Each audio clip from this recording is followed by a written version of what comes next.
शिक्षा जगत चैनल में आपका स्वागत है।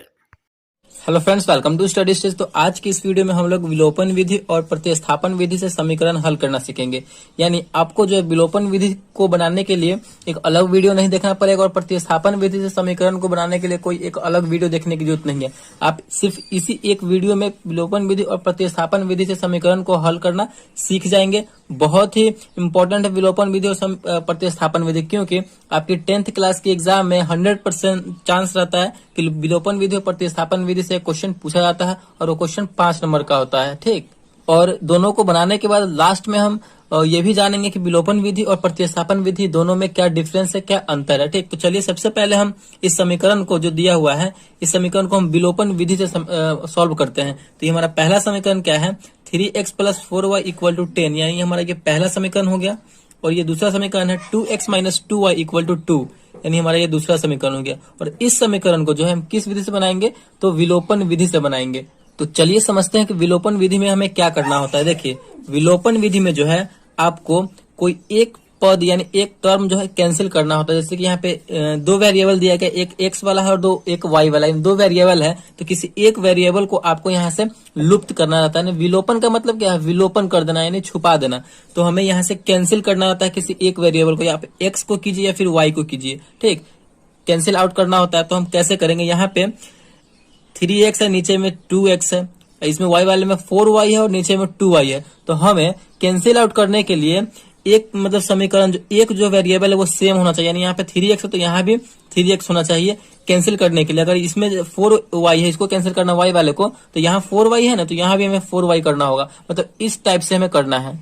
तो आप x और y दोनों में से किसी एक वेरिएबल को कैंसिल कर सकते हैं। तो चलिए हम यहाँ पे x वाले टर्म को कैंसिल करते हैं। देखिए यहाँ पे 3x है, यहाँ पे 2x, दोनों तो सेम है नहीं। तो हमें सेम करने के लिए क्या करना होगा कि जो ये वाला नंबर है इसको हम ऊपर में गुना कर देंगे और इसी नंबर से हम नीचे में गुना कर देंगे, तो दोनों सेम हो जाएगा। 3 से हम नीचे वाले पूरी समीकरण 2 में करेंगे तो 3 दूना 6x हो जाएगा, फिर पूरे में हो जाएगा। फिर 2 से करेंगे तो 3 में करेंगे तो 2 3 6, यानी हमारा ये यहाँ पे सेम हो जा रहा है। तो कैसे कर देंगे, इस 2 से हम समीकरण 1 में 2 से गुना कर देंगे और समीकरण 2 में हम 3 से गुना कर देंगे।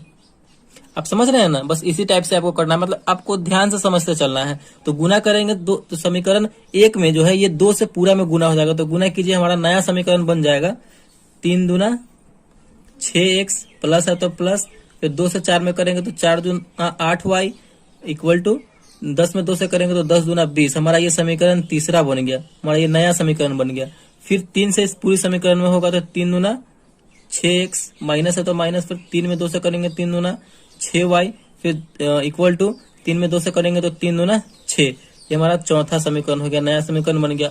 अब हम यहाँ पे देखिए एक टर्म बिल्कुल सेम हो गया, यानी वेरिएबल सेम है। 6x ऊपर भी है और 6x नीचे भी है, तो दोनों यहाँ पे कैंसिल हो जाएगा। तो चलिए यहाँ पे हम कैंसिल करते हैं। तो 6x प्लस में ऊपर भी और 6x नीचे में प्लस में है, तो इसको हम घटाएंगे तभी ना कैंसिल होगा। मतलब 6x में से 6x अगर घटेगा तो यहाँ पे 0 हो जाएगा, यहाँ पे कट जाएगा। तो यहाँ पे जैसे हम आप एग्जाम में लिखेंगे 10th क्लास के एग्जाम में, बोर्ड एग्जाम में, बिल्कुल उसी प्रकार हम बनाएंगे और जिससे कि आपको 5 में 5 नंबर मिल सके। तो यहाँ पे हम लिखेंगे समीकरण 3 और 4 को घटाने पर, समीकरण 3 और 4 को यहाँ पे हम घटाएंगे तो घटाइए 6x + 8y = 20 है हमारा तीसरा। चौथा है 6x - 6y = 6 है। तो इसे हम घटाएंगे, घटाइए। 6x प्लस में है और नीचे हम घटा रहे हैं तो माइनस का चिन्ह लगेगा, तो 6x यहाँ पे माइनस में हो गया, तो यहाँ पे ये कैंसिल हो जाएगा, क्योंकि बराबर में कैंसिल हो जाएगा। देखिए नीचे वाले चिन्ह को हमेशा आपको देखते चलना है। आप यहाँ पे माइनस का चिन्ह हम क्या कर रहे हैं, तो घटा रहे हैं, तो माइनस यहाँ पहले से है, ऊपर वाले को नहीं देखना है, इसको देखना है। तो माइनस यहाँ पहले से है और हम माइनस कर रहे हैं, तो माइनस और माइनस मिलकर क्या होता है, तो प्लस होता है। तो अब हमारा ये दोनों जुड़ जाएगा, ऊपर वाला भी हमारा प्लस में हो गया, नीचे वाला भी हमारा प्लस में हो गया। ठीक, तो 8 और 6 को जोड़ेंगे तो हमारा हो जाएगा 14। y है तो y, घटा रहे हैं तो घटाइए। यहाँ पे प्लस का यहाँ पे चिन्ह है, माइनस है तो माइनस प्लस मिलकर होता है माइनस, तो घटाइए। 20 में से 6 जाएगा तो यहाँ पे हमारा बचेगा 14। तो y बराबर, y के वैल्यू निकालने के लिए क्या करना होगा, y को अकेला रखना होगा। तो y बराबर 14 तो अपने जगह पे है। अब 14 को गुना में है, बराबर को उधर जाएगा तो भाग में आ जाएगा, तो बट्टे में 14, 14 बटे 14 यानी 1। यानी हमारा जो है यहाँ पे y का वैल्यू निकल के चला आया, y इक्वल टू कितना आ गया, तो 1 आ गया। इस प्रकार हमारा y का वैल्यू निकल के आ गया। अब हम इसी y की मदद से समीकरण 1 में या फिर समीकरण 2 में y का वैल्यू रख देंगे तो हमारा x का वैल्यू भी निकल कर चला आएगा। तो चलिए हम समीकरण 1 में आप या फिर 2 में किसी में भी रख सकते हैं। तो समीकरण 1 में हम इस y का वैल्यू रखते हैं। तो चलिए हम समीकरण 1 में एक y का वैल्यू रखते हैं, y का हमारा मान निकल के आया है। तो यहाँ पे हम कैसे लिखेंगे, बजावते से लिखेंगे समीकरण 1 में y का मान रखने पर। अगर आप इस प्रकार लिख के बनाएंगे तो बोर्ड में आपको बहुत ही अच्छे नंबर प्राप्त होंगे रखने पर। चलिए हमारा समीकरण 1 क्या है, 3x plus 4y equal to 10 है। तो हमें y का मान रखना है, यानी y के जगह पर 1 रखना है। तो यहाँ पे हो जाएगा 3x प्लस 4 और y के जगह पर 1 आया है तो 1 लिखेंगे बराबर 10। 3x प्लस 4 में 1 से गुना करेंगे तो 4 हो जाएगा बराबर 10। तो 3x बराबर क्या हो जाएगा, 4 प्लस में है, बराबर के उधर जाएगा तो माइनस में हो जाएगा। 10 तो अपने जगह पर है, ये ना उधर जा रहा है, तो प्लस है तो माइनस हो जाएगा, माइनस यहाँ पे 4 हो जाएगा। तो 3x बराबर क्या हो जाएगा, 10 में से 4 जाएगा तो बचेगा हमारा 6। तो x बराबर क्या हो जाएगा, 6 जगह पे है अपने। अब 3x को हम उधर भेज रहे हैं, यानी गुना में है, बराबर को हो जाएगा तो भाग में आ जाएगा, यानी 6/2। ये कटेगा तो कितनी बार में यहाँ पे, सॉरी 6/3 है, 3 है यहाँ पे, तो 3 आ जाएगा। तो 3 दूना 6 यानी 2, यानी हमारा फाइनली जो है x का मान आ गया 2, y का मान आ गया 1। तो विलोपन विधि से जो है फाइनली हमारा आंसर कितना आ चुका है, तो x बराबर 2 और y बराबर 1 हमारा फाइनल आंसर आ चुका है यहाँ पे। तो आई होप आपको विलोपन विधि बहुत अच्छे तरीके से समझ में आ गया होगा। तो हमें विलोपन विधि में करना क्या होता है कि आपको एक टर्म को, यानी एक वेरिएबल को आप x को कैंसिल आउट कर सकते हैं या फिर y को कैंसिल आउट कर सकते हैं। अगर हमें y को करना होता तो यहाँ पे हम क्या करते हैं कि इसमें y वाले में, ऊपर वाले में 2 से गुना कर देते तो ये मिलकर हो जाता 4 दूना 8, और नीचे वाले समीकरण 2 में हम 4 से गुना कर देते, 2 में 4 से करते तो 8, हमारा ये दोनों बराबर हो जाता 8। तो इसको हम कैंसिल आउट कर सकते थे। आप x को कर सकते हैं या फिर y को कर सकते हैं। तो यही करना होता है हमें विलोपन विधि, यानी एक को विलुप्त करना होता है, छुपाना होता है। इसका नाम एलिमिनेशन मेथड है या फिर लुप्तीकरण विधि भी है। तो आई होप आपको विलोपन विधि से समीकरण को सॉल्व करना आ गया होगा। चलिए अब हम समझते हैं यहाँ पे प्रतिस्थापन विधि से समीकरण को हल करना। तो इसी क्वेश्चन को जो है हम प्रतिस्थापन विधि से सॉल्व करेंगे। 3x प्लस 4y बराबर 10 और 2x माइनस 2y बराबर 2। तो इसी समीकरण को हम प्रतिस्थापन विधि से सॉल्व करके देखते हैं कि हमारा वो वैल्यू सेम आता है कि नहीं x और y का। तो चलिए सॉल्व करते हैं। तो हमारा पे वही समीकरण है जिस समीकरण से हमने विलोपन विधि से सॉल्व किया है इसको। तो चलिए इसी समीकरण को प्रतिस्थापन विधि से सॉल्व करते हैं। 3x प्लस 4y बराबर 10 यानी समीकरण 1 हो गया। 2x माइनस 2y बराबर 2 यानी हमारा समीकरण 2 हो गया।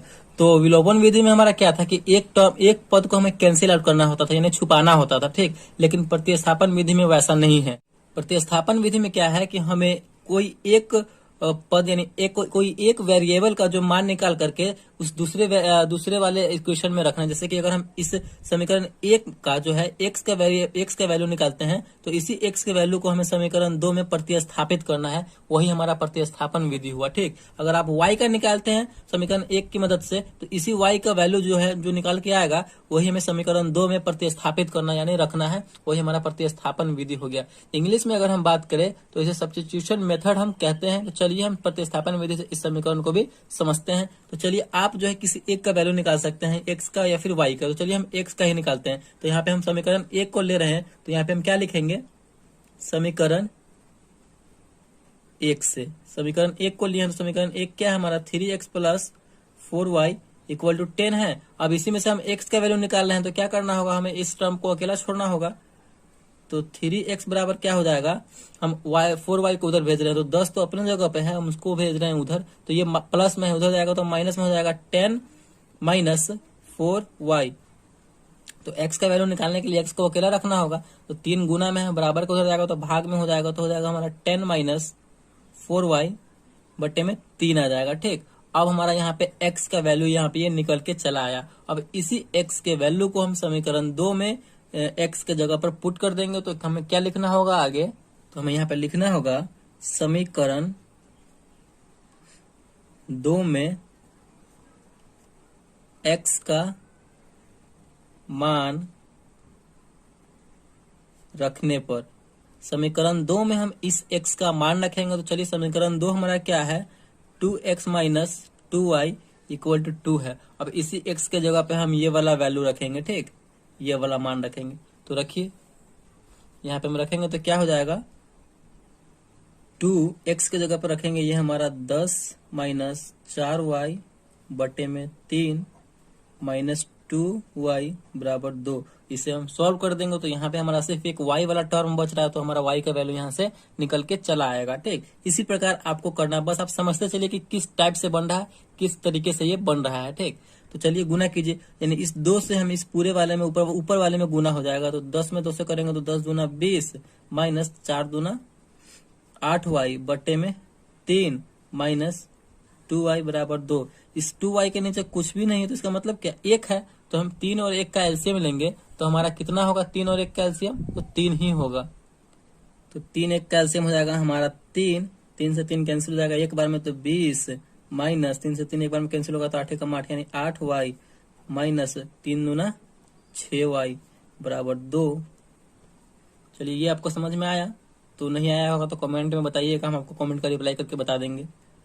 चलिए यहाँ पे देखिए, अब 20 माइनस 8y और माइनस 6y, तो माइनस 8y और माइनस 6y मिलकर कितना हो जाएगा, तो माइनस 14 हो जाएगा कि 8 और 14, और y है तो y, माइनस में था तो माइनस में लगा देंगे, बटे में 3 है तो 3 बराबर 2, ठीक। उसके बाद क्या होगा, उसके बाद देखिए इस 3 को हम उधर भेज देंगे, क्योंकि ये भाग में है, बराबर को उधर जाएगा तो गुना में हो जाएगा।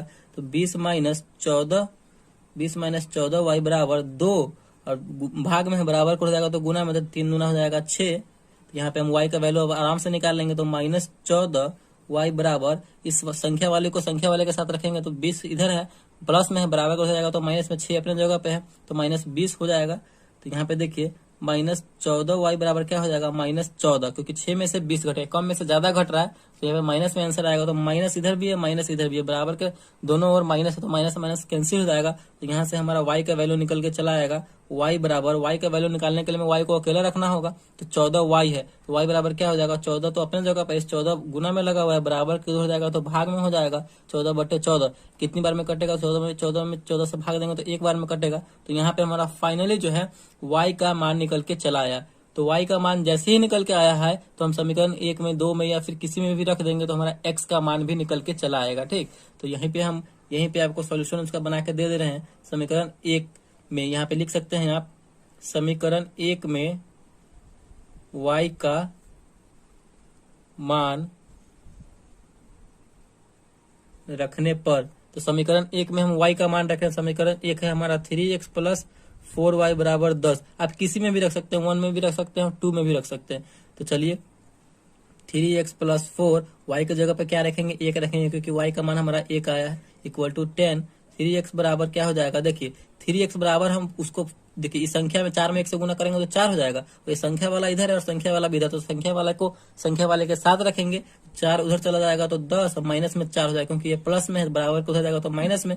तो x बराबर क्या हो जाएगा, x का मान निकालने के लिए x को अकेला रखना होगा, तो 3 को हम उधर भेज देंगे, 10 में से 4 गया तो 6, और बट्टे में यहाँ पे भाग में चला जाएगा, क्योंकि यहाँ पे जो है 3 गुना में लगा हुआ है, बराबर को उधर जाएगा तो भाग में हो जाएगा, तो 6 में 3 से भाग दे देंगे, तो यहाँ पे हमारा कट के आ जाएगा 6/3 यानी 2। फाइनली जो है हमारा x बराबर हो जाएगा 2 और y बराबर हो जाएगा 1, यानी हमारा यहाँ पे प्रतिस्थापन विधि से भी हमारा वही वैल्यू आया, x बराबर 2 और y बराबर 1, और विलोपन विधि से भी हमारा वही मान आया था, x बराबर 2 और y बराबर 1। तो इसी तरीके से हम विलोपन विधि और प्रतिस्थापन विधि को सॉल्व करते हैं। अब समझते हैं कि विलोपन विधि और प्रतिस्थापन विधि में अंतर क्या है। देखिए विलोपन विधि में क्या करना होता है कि विलोपन विधि में हमें एक पद को, यानी एक वेरिएबल को आपको विलुप्त करना रहता है, यानी छुपाना रहता है। विलोपन विधि का मतलब ही वही है, यानी एलिमिनेशन मेथड, यानी हम आप एक्स को कट कर दीजिए या फिर वाई को कट कर दीजिए, जो आपको मतलब, लेकिन दोनों सेम होना चाहिए, ठीक। और प्रतिस्थापन विधि में क्या होता है कि आपको किसी एक का वैल्यू निकाल करके, किसी एक या टर्म का, यानी एक्स का या फिर वाई का वैल्यू निकाल करके दूसरे समीकरण में प्रतिस्थापित करना, यानी उसका मान रखना, वही हमारा प्रतिस्थापन विधि हुआ। विलोपन विधि में आपको छुपाना है और प्रतिस्थापन विधि में आपको उसका मान उठा करके दूसरे समीकरण में प्रतिस्थापित करना है। बस यही डिफरेंस है प्रतिस्थापन विधि और विलोपन विधि में। एकदम 110% एग्जाम में पूछा ही जाता है, तो दोनों को अच्छे तरीके से आप समझ लीजिए। तो आई होप वीडियो आपको बहुत अच्छे तरीके से समझ में आ गया होगा और विलोपन विधि और प्रतिस्थापन विधि से समीकरण को हल करना सीख गए होंगे। तो वीडियो अगर आपको अच्छा लगा और पसंद आया तो प्लीज वीडियो को एक लाइक कीजिएगा, और चैनल पर नया है तो चैनल को सब्सक्राइब जरूर कीजिएगा। Thank you.